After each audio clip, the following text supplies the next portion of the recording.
আওয়ামী লীগের সাথে কোনো আপোষ নাই। পরিষ্কার কথা, যারা আওয়ামী লীগের সাথে আপোষ করে কোনো কিছু করতে চান ওই পথ থেকে সরে আসবেন।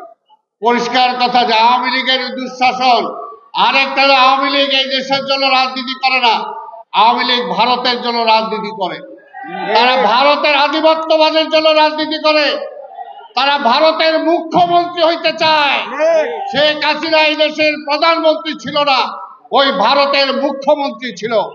সেই কারণে আজকে আওয়ামী লীগকে যারা নিয়ে স্বপ্ন দেখেন তাদেরকে বলবো কি কারণে আওয়ামী লীগকে আনতে হবে? আবার বাকশালের জন্য, আবার ওই ভারতের মুখ্যমন্ত্রী হিসেবে তারা আনার জন্য, আবার সব ব্যাংক সব লুটপাট করার জন্য, এবং আমাদের নেতা কর্মীদের উপর এই অত্যাচার করার জন্য। এখনো মামলা শেষ হয় নাই।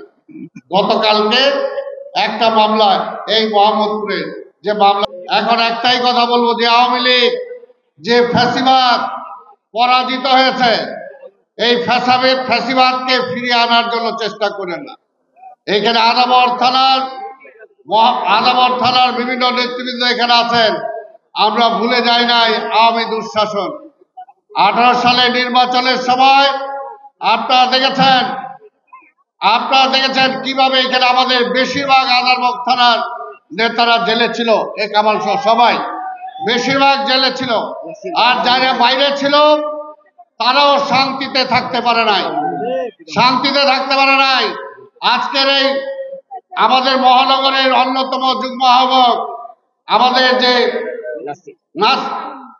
নাসির তো সদস্য হাজি ইউসুফ, এই হাজি ইউসুফ ছিল শেষ আমার নির্বাচন পরিচালনা কমিটির সমন্বয়কারী। সেই সময় তাকে ধরার জন্য এই যে মার্কেটে ঢুকছিলাম, পুরো মার্কেট ঘেরাও করছিল দেখছি। সেই সময় নাসিরকে ধরার জন্য ধরল, শেষ পর্যন্ত মার্কেটে গেলাম, সেখান থেকে তাকে মসজিদে পাঠিয়ে দিলাম, সেই মসজিদ ঘেরাও করে তাকে সেখান থেকে ধরে নিয়ে গেল।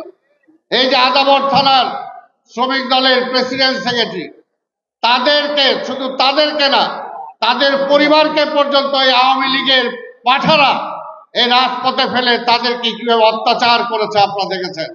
কাজে সেই সমস্ত অত্যাচার আমরা ভুলে যাই নাই। আওয়ামী লীগের সাথে কোনো আপোষ নাই। পরিষ্কার কথা, যারা আওয়ামী লীগের সাথে আপোষ করে কোনো কিছু করতে চান ওই পথ থেকে সরে আসবেন।